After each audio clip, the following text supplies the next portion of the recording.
She stood under the blinding lights, trembling as the crowd whispered. A poor girl from a distant island in the Philippines, barefoot, nervous, and holding a dream too big for her fragile frame. No one expected much. In a show where talent came dressed in glamour, she was simplicity itself. But life had taught Lara that even broken voices could carry miracles. As the camera zoomed in on her face, her eyes glimmered, not with confidence, but with something deeper, hope. Hope that maybe this moment could rewrite the story of her life. Behind those eyes were the sounds of crashing waves, the smell of the sea, and nights spent singing under a leaking roof to drown out hunger. The host had introduced her name softly, Lara Mendoza, from Cebu. A murmur passed through the judges. A small island, someone muttered. They smiled politely, expecting an ordinary performance. But nothing about Lara's journey had been ordinary. How did a girl who had never seen a real microphone before end up on one of the biggest stages in the world? What dream had carried her across oceans and fear to reach this moment? The lights dimmed. The music waited. For a second, silence held the entire hall captive. It was the same silence Lara had felt 1,000 times in her life, before tears, before hunger, before prayer. But this silence was different. This one was full of possibility. And somewhere in that vast silence, a question echoed through every heart watching. Can a voice born in poverty truly touch the world? Because sometimes, the smallest voices carry the loudest truths. And tonight, the world was about to hear one. Lara Mendoza lived in a small wooden house built beside the ocean, where the waves hummed like distant lullabies every night. Her days began before sunrise, helping her mother lay out dried fish on bamboo racks for the market. The salty wind tangled her hair, and her hands often smelled of the sea, but Lara never complained. That was her world, simple, quiet, and filled with small acts of survival. She had never owned fancy clothes or shoes. Most of her dresses were hand-sewn from old fabric scraps her mother collected from neighbors. Yet, whenever she sang while washing clothes or fetching water, the whole village would stop and listen. There was a purity in her voice, something that came from deep pain and deeper faith. Lara wasn't loud or confident. She spoke softly, as if afraid her words might disturb the air around her. But when she sang, everything changed. Her eyes would close, and it felt as though she was lifting her entire heart toward the heavens. Singing was her escape, a fragile bridge between the life she had and the life she dreamed of. At 16, she carried more worry than most adults. She often skipped meals so her mother could eat. When it rained, they placed buckets to catch the water leaking from their roof. Still, Lara smiled. She found joy in tiny moments, a shared laugh with her mother, a sunset that painted the sea gold, the sound of church bells on Sunday mornings. Every night before sleeping, she would look at the single photograph pinned above her bed, a faded image of her father, a fisherman who never returned from the sea. She would whisper softly, "One day, Papa, you'll hear me sing from the sky." That dream had become her heartbeat. She didn't dream of fame or riches, just a stage, a song, and a chance to be heard. But behind her calm smile, she carried quiet fear. What if she wasn't good enough? What if her voice, her only treasure, wasn't enough to change anything? Still, every morning, she sang. Because for Lara Mendoza, music was not a choice, it was her only way to survive. Life in the small fishing village was not kind to dreamers. For Lara Mendoza, every note she sang was a fight against the noise of reality, the unpaid rent, the sickness that often took her mother's strength, the whispers of neighbors who called her dreams foolish. There were days when hunger felt heavier than hope. Lara would wake to the sound of her mother coughing, her thin frame bent over a small charcoal stove. The smell of burnt rice filled the air. It was all they could afford. Watching her mother grow weaker each day tore something inside Lara. She felt helpless, her voice, her only gift, could not feed them. One evening, as the storm winds howled outside, Lara sat by the broken window, clutching a small transistor radio, her only connection to the world beyond their island. That night, she heard an announcement: America's Got Talent is opening auditions online for international participants. Her heart skipped a beat. For a moment, the walls around her seemed to disappear. She imagined herself on that stage, lights shining, her mother watching proudly. But then reality struck. They didn't even have a proper phone or internet connection. The dream felt unreachable, like the stars reflected on the water, beautiful, but untouchable. She almost laughed at the thought. A poor girl from Cebu, singing in front of Simon Cowell. It sounded like a fantasy meant for someone else's life. Yet the idea refused to leave her mind. Each night she'd close her eyes and hear that stage calling her name. But every morning, doubt returned, whispering louder, "You'll never make it." The real battle wasn't against the world, it was within her heart. She was torn between hope and fear, between staying safe in her small world or stepping into the unknown. And when her mother fell sick one morning, too weak to stand, Lara made a silent promise.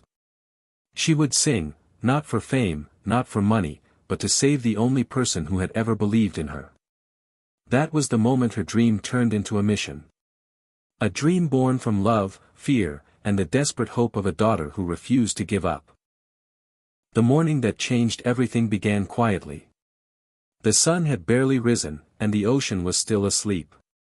Lara sat beside her mother's bed, holding her frail hand. Aling Rosa's breathing was weak, her eyes half open. "Don't worry about me," she whispered softly. "Just sing, Anik, sing for your dreams." Those words struck deep, like a promise carved into her soul. That same day, a group of local volunteers arrived in the village bringing mobile phones and internet service for students. It was the first time Lara had seen a smartphone up close. Her heart pounded. Maybe, just maybe, this was her sign. That night, while the rain tapped gently against the window, Lara recorded herself singing on the borrowed phone. She sang barefoot, under the dim light of a kerosene lamp, her voice trembling but pure. She chose a song her father once hummed by the sea, a song about hope rising from sorrow. When she finished, she cried quietly, clutching the phone as if it carried her entire heart. The next morning, she uploaded her video to the AGT online audition page with shaking hands. She didn't expect a reply. It was a message to the universe, a final cry from a small girl who had nothing left but her song. Weeks passed. Life went on. Then one afternoon, as she helped her mother at the market, a stranger approached her, an American man with a badge. "Are you Lara Mendoza?" he asked. She froze. "Your video," he said, smiling, "went viral. The judges want you to come to Los Angeles." Lara stood still, her heart racing so fast it hurt. She couldn't believe what she was hearing. The villagers gathered around, clapping, some in tears. Her mother covered her mouth, crying silently. That night, Lara looked up at the stars, tears streaming down her cheeks. The same sky that had once made her feel small now felt close, as if it was listening. In that moment, Lara realized something powerful: dreams don't belong to the rich, the beautiful, or the lucky. They belong to those who dare to believe, even when everything tells them not to. The journey to America was both a dream and a test. Lara had never been on a plane before. She carried a small backpack filled with second-hand clothes and a photo of her mother tucked safely inside. As she looked out of the airplane window, the vast clouds made her feel both free and frightened. This was the world her songs had never reached before, a world that was about to listen. But when she arrived in Los Angeles, the glamour was overwhelming. Bright lights, cameras, confident contestants with perfect clothes, Lara felt invisible among them. Her simple dress and quiet nature made her feel out of place. She barely spoke English, and every step toward the audition stage felt heavier than the last. There were moments she almost turned back. She thought of the life she had left behind, the gentle sea, her mother's tired smile, the warmth of home. "What if I fail?" she whispered to herself, clutching the locket her mother had given her. But then, she remembered that her voice was not just hers, it carried every sacrifice her mother had made. The day before her audition, Lara sat alone on a park bench near the venue. She watched other singers practicing confidently, laughing with friends. She felt tears rise, a familiar wave of loneliness washing over her. But in that loneliness, something changed. She realized that fear had always been part of her journey, and maybe, it didn't need to be her enemy anymore. She began humming softly, her voice trembling at first, then growing stronger. Each note carried a memory, her father's laughter, her mother's cough, the sound of the sea. People walking by began to stop and listen, captivated by the raw emotion in her voice. For the first time, Lara didn't sing to prove herself. She sang to feel alive. That night, as she looked at the mirror in her small hotel room, she saw not the poor girl from the fishing village, but a fighter, shaped by love and loss. Her fear was still there, but now it stood beside her, not against her. And tomorrow, that fearless version of Lara would step onto the AGT stage. The stage lights glowed like a sunrise as Lara stepped forward. Her heart pounded so loud it drowned out the crowd's murmurs. Thousands of faces stared back, some curious, some doubtful. The judges sat before her, unreadable. For a moment, Lara felt like that same little girl standing barefoot by the shore, small, unseen, and trembling. Then she remembered her mother's words, "Just sing, Anak, sing for your dreams." The music began, soft, almost like a heartbeat. Lara closed her eyes and took a deep breath. When she sang her first note, the hall fell silent. Her voice floated through the air, gentle yet powerful, soaked in emotion. Each lyric carried a piece of her story, her father's loss, her mother's pain, her hunger, her hope. The crowd didn't just hear her, they felt her. Her voice wasn't perfect, but it was real. It carried the sound of the sea, the ache of loneliness, and the strength of a heart that refused to break. Even Simon Cowell, known for his stern expressions, leaned forward, his eyes softening. As the final note echoed, a deep silence filled the room. Then, like a wave, the audience rose to their feet. The applause thundered through the theater. Lara stood frozen, tears spilling down her cheeks. She had imagined this moment 1,000 times, but reality was far more beautiful, far more overwhelming. Simon slowly stood and pressed the golden buzzer. Gold confetti rained from above, glimmering like stars falling from heaven. Lara covered her mouth, shaking, unable to believe what she was seeing. In that instant, she wasn't just a poor girl from a forgotten island, she was a voice that reached millions. As the light sparkled around her, Lara looked up, imagining her mother watching from across the ocean. She whispered through her tears, "We did it, Mama." The judges smiled. The audience cheered. And in that moment, Lara Mendoza's dream became a story of how courage, born from pain, can shine brighter than gold. That night, the world didn't just meet a singer. It met a soul that had learned to turn sorrow into song. When the lights dimmed and the applause faded, Lara stood alone on the empty stage, the golden confetti still scattered around her feet. For the first time in her life, she felt weightless, not because of fame, but because she had finally freed the voice that had always lived inside her. The next morning, messages from all over the world began to flood in. People called her the girl who sang from her soul.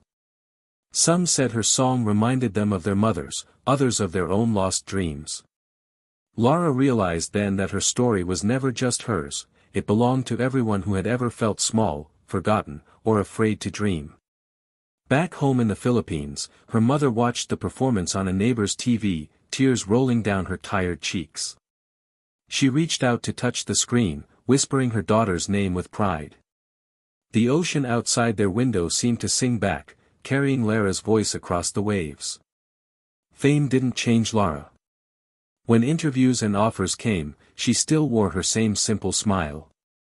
She spoke softly, always saying, "It's not about winning. It's about being brave enough to try." She used her prize money to build a small music school in her village, so that other children, barefoot and shy like she once was, could find their voices too. Looking back, Lara understood something she never had before. Success wasn't the confetti or the stage, it was the courage to stand in your truth, even when the world doesn't believe in you. Every hardship, every hunger, every tear had shaped her song into something the world could feel. Her story became a quiet reminder that dreams don't need perfect circumstances, just a believing heart. Because even the smallest voices can echo across oceans when they sing with truth. And so, the poor girl who once sang under a leaking roof had taught millions one powerful lesson. That greatness isn't born from comfort, but from the courage to sing when no one is listening.